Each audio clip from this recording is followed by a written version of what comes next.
Deux Chroniques, chapitre 26.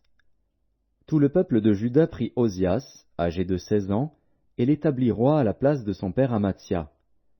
Ozias rebâtit Élot et la fit rentrer sous la puissance de Juda, après que le roi fut couché avec ses pères.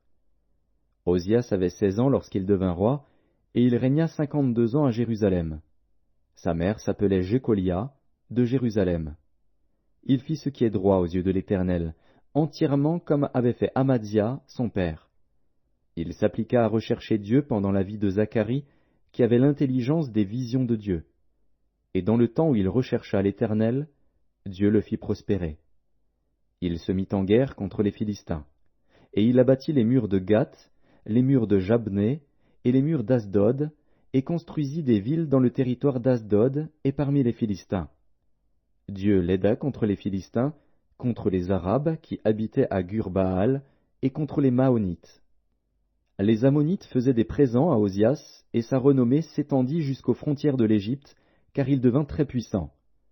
Ozias bâtit des tours à Jérusalem sur la porte de l'angle, sur la porte de la vallée, et sur l'angle, et il les fortifia. Il bâtit des tours dans le désert, et il creusa beaucoup de citernes, parce qu'il avait de nombreux troupeaux dans les vallées et dans la plaine, et des laboureurs et des vignerons dans les montagnes et au Carmel, car il aimait l'agriculture. Ozias avait une armée de soldats qui allaient à la guerre par bandes, comptée d'après le dénombrement qu'en firent le secrétaire Jéhiel et le commissaire Maazéja, et placés sous les ordres de Hanania, l'un des chefs du roi. Le nombre total des chefs de maison paternelle, des vaillants guerriers, était de 2600. Il commandait à une armée de 307 500 soldats capables de soutenir le roi contre l'ennemi. Ozias leur procura pour toute l'armée des boucliers, des lances, des casques, des cuirasses, des arcs et des frondes. Il fit faire à Jérusalem des machines inventées par un ingénieur et destinées à être placées sur les tours et sur les angles pour lancer des flèches et de grosses pierres. Sa renommée s'étendit au loin, car il fut merveilleusement soutenu jusqu'à ce qu'il devint puissant. Mais lorsqu'il fut puissant, son cœur s'éleva pour le perdre. Il pécha contre l'Éternel, son Dieu. Il entra dans le temple de l'Éternel pour brûler des parfums sur l'autel des parfums. Le sacrificateur Azaria entra après lui, avec 80 sacrificateurs de l'Éternel, hommes courageux, qui s'opposèrent au roi Ozias et lui dirent « Tu n'as pas le droit, Ozias, d'offrir des parfums à l'Éternel. Ce droit appartient aux sacrificateurs, fils d'Aaron, qui ont été consacrés pour les offrir. Sors du sanctuaire, car tu commets un péché, et cela ne tournera pas à ton honneur devant l'Éternel Dieu. » La colère s'empara d'Ozias, qui tenait un encensoir à la main.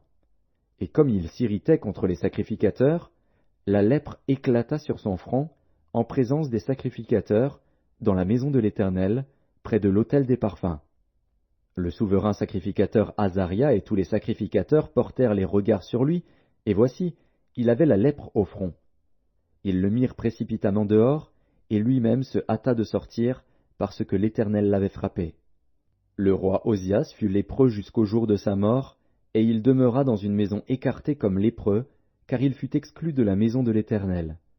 Et Jotham, son fils, était à la tête de la maison du roi et jugeait le peuple du pays. Le reste des actions d'Ozias, les premières et les dernières, a été écrit par Ésaïe, fils d'Amoz, le prophète. Ozias se coucha avec ses pères, et on l'enterra avec ses pères dans le champ de la sépulture des rois, car on disait, il est lépreux. Et Jotham, son fils, régna à sa place.